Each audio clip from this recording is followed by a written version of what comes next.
How to fix the error code chicken in Destiny 2. So what this error code is supposed to mean is that their servers are working fine and there's a connection issue on your end. Now what I recommend you to do is still make sure that their servers are actually working. So type in down detector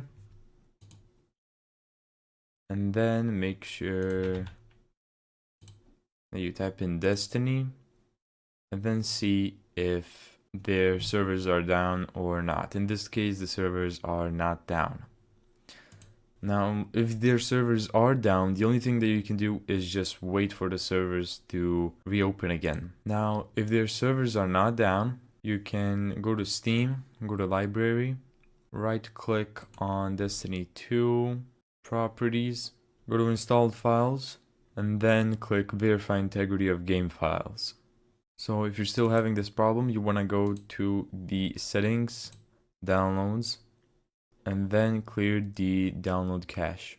Now if you're still having this problem, make sure you go to help.bungie.net and from here try to use these contact forms to contact Bungie themselves to resolve your issue. And there you go, that's how to fix the error code chicken in Destiny 2.